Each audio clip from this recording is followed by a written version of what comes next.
For so many people, faith is a source of incredible comfort, a real guide through life. But what happens when that same faith becomes a source of deep, tormenting anxiety?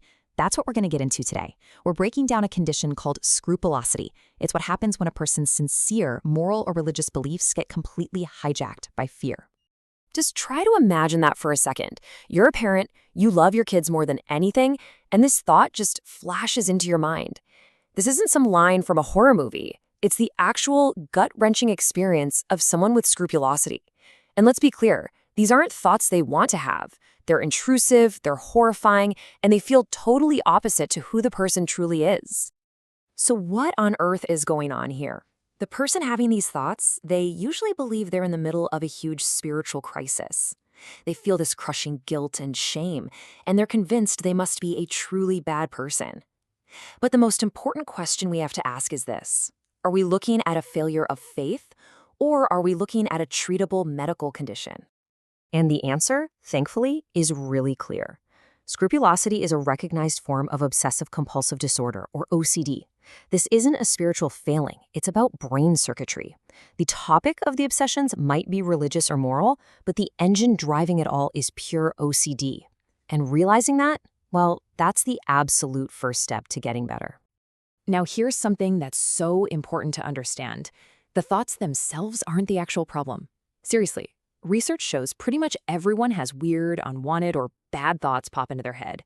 If you don't have OCD, a strange thought pops in, you go, whoa, that was weird, and you just move on. But a brain with OCD flags that exact same thought as incredibly dangerous and important, and it triggers this massive, dramatic overreaction. Okay, so how does that one little overreaction turn into this whole debilitating cycle?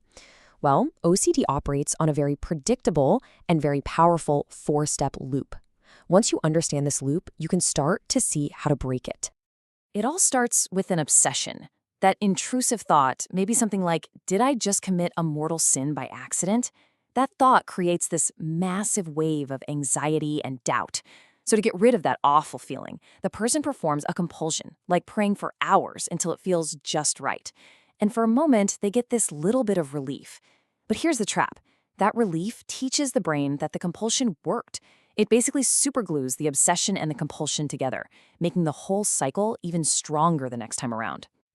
And these compulsions, they can take all sorts of forms. From the outside, it might even look like extreme piety, but it's totally driven by fear. We're talking about repetitive prayer that has to be absolutely perfect, constantly going to a pastor for reassurance, mentally replaying every single thing you did all day to check for sin, or even avoiding church altogether because it just triggers the obsessions. And this brings us to the really cruel paradox at the heart of OCD. Every single attempt the person makes to get better, to feel more certain, to be a good person, it actually just feeds the disorder and makes it stronger. See, at its core, OCD isn't really a fear of sinning. It's an intense, almost pathological intolerance of uncertainty. The brain is basically screaming for a 100% ironclad guarantee about spiritual things that, by their very nature, require faith. It's demanding proof where proof is literally impossible, and that's what keeps the anxiety going 24/7. This comparison here just nails the difference between a healthy faith and a compulsive behavior. Looking for information is normal, right? You ask a question to learn something. But reassurance seeking is a compulsion. You're asking the same question again and again and again, not to get information, but to get a temporary little hit of relief from your anxiety. You're not looking for an answer, you're looking for a feeling. And what's so tragic is that people with the best intentions, loved ones, friends, even clergy, can get pulled right into this cycle. It's a thing called symptom accommodation. When a family member or a pastor gives that constant reassurance, they really think they're helping. But what's actually happening is they've become a part of the compulsion, and they're accidentally keeping that OCD cycle spinning. Okay, so we've seen how the trap works, and it sounds pretty awful. So how do you get out? Well, it takes a totally radical shift in strategy. You have to move away from fighting the thoughts and toward changing your entire relationship with them. The natural instinct, the thing that feels completely right, is to fight back. You want to argue with the thoughts, push them down, analyze them, and just wrestle them into submission. Sufferers feel like they have to do this, to prove to themselves and to God that they don't really mean these horrible thoughts. But that approach, it's like trying to put out a fire with gasoline. The new goal, the one that's backed by decades of research, is completely the opposite of what you'd expect. You have to learn to let the thoughts just be there without fighting them.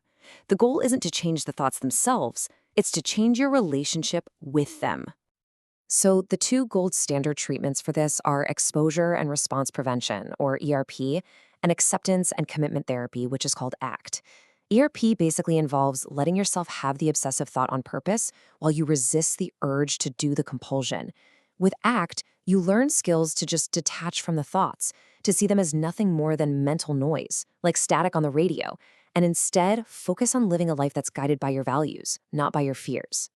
I love this old proverb. It's often attributed to Martin Luther, and it just captures this new approach perfectly. You can't stop the thoughts from flying through your mind. Those are the birds. But you can choose not to engage with them, not to feed them, and not to build them into something more. You can choose not to let them build a nest. So, what does recovery actually look like in the real world? Well, it's probably not what you think. It's not about finding some magic trick that makes all doubt disappear. It's about building a more resilient, a more authentic kind of faith. This right here is such a practical tool for loved ones. Just notice the difference. The unhelpful response tries to solve the uncertainty. It says, "Don't worry, it's not a sin," but that just feeds the compulsion. The helpful response, validation, acknowledges the feeling without getting into an argument with the thought. Saying, "Wow, I can see how much that distresses you," gives real support and connection without becoming another gear in the OCD machine. So the real goal of treatment isn't to get to a place of 100% certainty. That's OCD's goal, not a human one. The real goal is to develop what we call psychological flexibility, the ability to live a rich and meaningful life that's driven by your values, even when doubt and anxiety are along for the ride. It's about learning to walk forward with the uncertainty. And that leaves us with this really profound idea, a whole new way to think about faith. Maybe true faith isn't that comfortable, cozy feeling of being absolutely certain about everything. Maybe true faith is the courageous act of choosing to move forward, to trust, and to live right in the very heart of the storm of uncertainty.